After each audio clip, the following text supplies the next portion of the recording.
नमस्कार मंडळी, कशी आहात सर्व? स्वागत आहे तुमच्या आपल्या एक नवीन एका ब्लॉग मध्ये. आता ऑलरेडी तुम्ही कॅप्शन बघितलंय की कशावरती व्हिडिओ बनवलाय, पण पहिल्यांदा स्टार्टिंगला आहे ना, इथं बघा आज माझ्या व्हिडिओमध्ये कोण आहे. आज गोलू आहे, कारण की गोलू जागा आहे आणि मला व्हिडिओ तर बनवायचा होता, कारण की ऑलरेडी मी ठरवलेले मला कन्सिस्टन्सी ठेवायची म्हणून तुमच्यासोबत खूप छान छान मला व्हिडिओ शेअर करायचे. तर आजचा टॉपिक असा आहे की मी गोलूला काय प्रोडक्ट वापरले किंवा कशामुळे सगळा असा इन्सिडन्स घडला. तर मी एक फोटो शो करते तुम्हाला. हा गोलूचा फोटो आहे. म्हणजे मला विश्वास पण बसत नाहीये की असं काहीसं गोलू सोबत घडलेलं होतं, जे की मी वापरलं. मला माहितच नव्हतं ऍक्च्युली, जे मी माऊला प्रोडक्ट वापरले तेच मी गोलूला सेम फॉलो केले, पण मला नव्हतं माहिती की त्याचा असा काहीसा परिणाम होईल त्याच्यावरती. आणि ते सगळं बघून ना, मी तुम्हाला सांगते, मी रोज रडत होते, सगळीकडे हॉस्पिटलला फिरत होते, तरी सुद्धा त्याला काहीच फरक नव्हता. म्हणजे खूप काय सांगू, ती सिच्युएशन परत कुणावरतीच नाही आली पाहिजे असं मला पर्सनली वाटते. मी जरी तुम्हाला आज प्रोडक्ट काय त्याला युज करते ते जरी दाखवलं तरी तुम्ही ते युज करू नका. मी खरंच पर्सनली जेन्युइनली किंवा एखादा रील स्टार दाखवते की बाळाजी हे प्रोडक्ट खूप छान आहे, तर तुम्ही ते वापरले पाहिजे, किंवा एखादं कोणतरी सांगते म्हणून वापरू नका. डॉक्टर जे सांगतात ना तेच फॉलो करा, कारण की खूप लहान बाळ असतं, खूप खूप म्हणजे खूप सेन्सिटिव्ह स्किन असते त्यांची, खूप नाजूक स्किन असते, त्यांना सगळं सूट होईल असं नाहीये. माझ्या बाळाला सूट झालंय, तुम्हाला सूट होतं नाही होतं याचं म्हणजे काहीच सांगता पण येणार नाही. त्याच्यामुळे प्लीज आजचा व्हिडिओ तुम्ही पूर्ण बघा. मी पूर्ण जर्नी तुम्हाला सांगणार आहे. पहिल्यांदा प्रोडक्ट पासून स्टार्ट करू की गोलूला काय काय प्रोडक्ट मी युज करत होते. थांब एक मिनिट, कॅमेरा मी व्यवस्थित ऍडजस्ट करते म्हणजे गोलू पण दिसेल तुम्हाला. चला, गोलू पण मांडीवर आहे. आता काय करता जागा आहे, काम तर करावं लागणार ना. चला, तर त्यानंतर मी तुम्हाला स्टार्टिंगला सांगते. तर गोलूसाठी ना मी टेडी बारचं लोशन वापरते. स्टार्टिंग पासून सांगते, गोलूला मी टेडी बारचं लोशन वापरते. आता मला हे माझ्या डॉक्टरांनी सजेस्ट केलेलं आहे. ऑल्सो टेडी बारचा सोप, टेडी बारचं लोशन, टेडी बारचं सोप, हे दोन्ही पण मी युज करते. आय थिंक गोलू 15-20 दिवसाचा असल्यापासून. आता तोपर्यंत काय झालं काही नाही, पुढं कळलंच तुम्हाला की काय इन्सिडन्स घडलेला होता म्हणून. ओके, त्यानंतर गोलूसाठी एवढं दोनच वापरते मी. तर मी ऍक्च्युली ना, ज्यावेळेस मला डिलिव्हरीसाठी जायचं होतं त्यावेळेस मी सगळं घेतलेलं होतं. पावडरचे सेट घेऊन ठेवले, लोशन घेऊन ठेवलं, ऑइल वगैरे घेऊन ठेवलं, सगळं काही घेतलं. पण तुम्हाला सांगते, मी ते काहीच वापरलं नाही. 1-2-3 दिवस वापरलं आणि त्यानंतरची जी रिॲक्शन होती ना, म्हणजे मी ती शब्दात पण सांगू शकत नाही, असं काहीसं घडलेलं होतं. मग मी पावडर वापरत नाही, हे सगळं घेऊन ठेवलेलं होतं. असं काहीसं वाजणार, कारण नवीन नवीन हाऊस असते ना, बाळासाठी हे घ्यायचं ते घ्यायचं, हे सगळं काही घेऊन ठेवलेलं होतं मी. असं काहीच घेऊन ठेवलं, पण मी त्याचा वापर नाही केलेला. तर फक्त आणि फक्त मी आता सध्याला आहे ना, तुम्हाला सांगते, पावडर वापरत नाहीये, लोशन वापरते, सोप वापरते. हा, आता लोशन कसं वापरते ते पण तुम्हाला सांगते. ज्यावेळेस गुलूला मी आंघोळ घालते ना, आंघोळ घातल्या घातल्या लगेच क्विक मी त्याला लगेच लोशन अप्लाय करत असते आणि झोपी लावते. त्याच्यानंतर मग पावडर वगैरे काही अप्लाय करत नाही. असं काहीसं काजळ घेतलेलं होतं मी, होममेड पण बनवलं होतं, थोडे दिवस वापरलं, ते पण फक्त मी टिक्का म्हणून लावत असते. ते पण एकदम रिअरली युज करते, जास्त वापरत नाही मी. डोळ्यात तर अजिबात काजळ वापरू नका. गुरुला पण मी वापरत नाही. तुम्ही सुद्धा तुमच्या बाळाला अजिबात वापरू नका.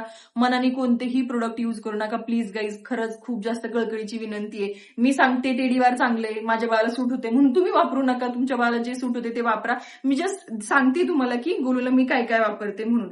आणि त्यानंतर गुरुला ज्यावेळेस पोट वगैरे दुखत असतं त्यावेळेस ना, हे मी ना बडीशोप आर्क वगैरे देत असते, जे की सगळ्याच्याच घरी असतं. मी जास्त काही युज नाही केलं, खूप लहान होतं त्यावेळेस युज केलेलं होतं. आता तर काही मला त्याची गरज पडत नाही, कारण व्यवस्थित मी मसाज वगैरे करते. याचा पण ऑलरेडी मी तुमच्यासोबत व्हिडिओ शेअर केलेला आहे. ओके, आणि त्यानंतर मेडिसिन मध्ये पण तुम्हाला सांगते, जर त्याला फिवर वगैरे आला तर मग हे कॅल्पोलचं सिरप वगैरे देत असते मी फिवरसाठी. त्यानंतर तुम्ही ऑलरेडी व्हिडिओ बघितला असेल माझा, तर व्हिटॅमिन D3चा ड्रॉप देत असते, आणि कॅल्शियम मॅक्स म्हणून एक कॅल्शियमचं सिरप आहे, ते एक देत असते. आणि बस, बाकीला मी तुम्हाला आता माझी जर्नी सांगते की गोलूच्या बाबतीत झालं काय होतं. एक व्हिडिओ मी शो करते तुम्हाला इथं. तर गोलूची स्किन अशी काहीशी झालेली होती. हॉस्पिटलमधून आल्यानंतर मी 1-2 दिवस जे माऊला प्रोडक्ट युज करत होते, आम्हाला त्या ब्रँडचं नाव घ्यायचं नाहीये, मी माऊला युज करत होते ना, तेच मी गोलूसाठी सेम मी ना युज केले. म्हणजे मला असं वाटलं की आता खूप छान आहेत माऊला, मी अजून सुद्धा ते वापरते, तर मग कदाचित गोलूला पण फरक पडेल त्यांनी, किंवा बेटर वाटतं ना आपल्याला. एक मॉमचा एक्सपिरियन्स आपण जे पहिल्यापासून फॉलो करतो तेच नंतर सेकंड बेबीला सुद्धा फॉलो करतो. पण तुम्हाला सांगते गाईज, 2-3 दिवसामध्येच गोलूची स्किन पूर्ण ड्राय झालेली होती. माझ्याकडे जर फोटो असतील तर मी तुम्हाला इकडे नाही तिकडे दोन्हीकडे पण शो करून दाखवते. पूर्ण स्किन ड्राय झालेली होती, पूर्ण अशी स्किन निघत होती त्याची. आणि त्यानंतर नंतर नंतर असे छोटे छोटे छोटे छोटे सगळीकडे पिंपल्स आले. आणि त्यानंतर तुम्हाला सांगते, एक सेकंड गाईज, हा, आणि पूर्ण असे पिंपल्स पिंपल्स आले होते त्याला सगळ्या फेसवरती, पूर्ण रेडनेस, म्हणजे चेहऱ्यावरती म्हणा, मानेवरती म्हणा, सगळीकडे सगळीकडे फुल भरला होता तो. मी हॉस्पिटलला घेऊन गेले, मला सर म्हटले ते नॉर्मल आहे. बरोबर, मी व्हिडिओमध्ये पण टाकले. मला कोणी हे सांगितलं की हीट बाहेर निघते, आपण प्रेग्नन्सीमध्ये आपले हार्मोनल चेंजेस होतात, त्याचा कदाचित परिणाम आहे ना मुलांवरती होतो. नंतर तर अशी कंडिशन आली की मी माझं खायचं पण बंद करून टाकलं होतं. म्हणजेच नाही का हीट, आपण जे म्हणतो ना खारीक, खोबरं, डिंकाचे लाडू जे डिलिव्हरी झाल्यानंतर खातात, मला असं वाटलं की कदाचित त्याच्यामुळे होते की माझी उष्णता हीट बाहेर निघते, कदाचित त्याला ब्रेस्ट मिल्क मधून ती जाते आणि त्याच्यातून त्याचा परिणाम होतोय म्हणून. पण मग नंतर कळालं की माझ्या खाण्यावरती त्याचं काहीच डिपेंड नाहीये. मग मी सरांकडे गेले, पिडियाट्रिशियनला दाखवलं. ते म्हटले की तुम्ही हे वापरा. मग मी हे सुरू केलं, टेडी बारचं लोशन, टेडी बारचं हे. मग थोडं कमी होत गेलं, पण तरी सुद्धा एवढा काही इफेक्ट नव्हता. परत त्याची म्हणजे पूर्ण केसामधून, पूर्ण डोक्यामधून सगळे असे खवले निघाल्यासारखे होत होते. मग खूप जास्त टेन्शन यायचं. डॉक्टर जरी मला म्हटले ना की हे नॉर्मल आहे म्हणून, पण मला तर काही नॉर्मल वाटत नव्हतं. सिरियसली काही सांगते तुम्हाला, कारण की काहीचं मन असतं, असं वाटायचं की काय झालं आपल्या बाळाला, काही नाही. आणि त्यानंतर मग फायनली मी ना डर्मेटोलॉजिस्टकडे गेले. त्यांनी मग मला तुम्हाला सांगते लोशन दिलं. हे असं एक लोशन होतं, ते मी थोडेच दिवस वापरलं, तरी सुद्धा काहीच इफेक्ट नव्हता. पण फायनली खूप दिवस मग हे वापरत गेले. मनामध्ये मग काही शंका नाही ठेवल्या की आज नीट होईल, उद्या नीट होईल. रोज मी त्याला बघायचे, रोज वाईट वाटायचं की कुठूनच सॉफ्ट लागत नाहीये गोलू, काय झालंय त्याला. एक आईचं मन कसं असू शकतं तुम्हाला तर माहितच असेल. सगळेजण म्हणायचे नॉर्मल आहे, तरी सुद्धा माझ्या मनाला काही शांती भेटत नव्हती. मग देवाचा धावा घेतो आपण शेवटी, नाही की हे प्रे कर, ते प्रे कर. शेवटी ना काळभैरवनाथाला गेले, म्हणजे जात असतो आम्ही दर संडेला, आणि मी गुलूला घेऊन गेलेले नव्हते, तर त्याला मी फर्स्ट टाइम घेऊन गेले. तिथून पुढे आता मला माहित नाही देवाची कृपा की प्रोडक्टची कृपा की सगळ्या गोष्टी, पण 2-3 महिन्यानंतर सगळी स्किन त्याची टोटली सॉफ्ट झाली. त्यानंतर मी तुमच्यासोबत फेस रिव्हील केला आणि मग आता गोलीची पूर्ण स्किन सॉफ्ट आहे. सो प्लीज मला काहीच एक रिक्वेस्ट आहे, मनाने प्रोडक्ट कोणतेही वापरू नका. मी जे सजेस्ट केले ते पण वापरू नका. जे दुसऱ्यांनी सजेस्ट केले ते पण वापरू नका. तुम्हाला तुमच्या डॉक्टरांनी जे सजेस्ट केलेले प्लीज प्लीज प्लीज तेच प्रोडक्ट वापरा. आणि बाळाची प्लीज काळजी घ्या. मी तुम्हाला सगळं सांगते हो, पण मी खरंच मी आतापर्यंत कधीच काही तुम्हाला खोटं सांगितलं नाही. बाळाच्या बाबतीत असू द्या किंवा दुसरी कोणत्या गोष्टी असू द्या, मी जे आहे ते सगळं जेन्युइनली तुमच्यासमोर मांडलेले बाळाच्या बाबतीतचं.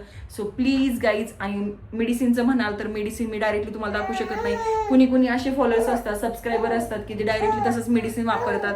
किती ml द्यायचं, काय द्यायचं विचारलं जात नाही. प्लीज असं करू नका. जर कुणी सांगत असेल ना तुम्हाला की हे मेडिसिन दिल्यानंतर ताप कमी होईल, बाळ एकदम गुटगुटीत होईल किंवा काय होईल, सो प्लीज ह्याच्यावरती विश्वास ठेवू नका. पिडियाट्रिशियनकडे जा, डॉक्टरांकडे जा. डॉक्टर जे सजेस्ट करतील प्लीज तेच बाळाला द्या. मनाने कोणतंही काहीही वापरू नका, त्याने खूप जास्त परिणाम होतो बाळावरती. बाळ खूप लहान असतं, ओव्हरडोस होतो कधी कधी आणि बाळाला त्याचा त्रास होतो. त्याच्यामुळे मनाने खरंच उद्योग करू नका. सो असेच काहीशी प्रोडक्ट होते, फक्त 2च, टेडीबारचं साबण, टेडीबारचं लोशन, पावडर मी वापरत नाही आणि बस. आणि हा हे एक दाखवायचं होतं मला, वेट वाईप्स वगैरे कोणतं वापरायचे. तर वेट वाईपचं काय माहितीये का, मी जे जाते ना डीमार्टला जाईन, इकडे तिकडे जाईन, त्याचं काहीच कन्फर्म नाहीये. हे एक वापरत असते, कधी पॅम्पर्स म्हणा, पॅम्पर वापरते, कधी हगीज वापरते. असे काही फिक्स ठेवलेलं नाही मला. आता तुम्हीच कमेंट सेक्शनमध्ये मला सांगा की कोणतं काय वापरते म्हणून.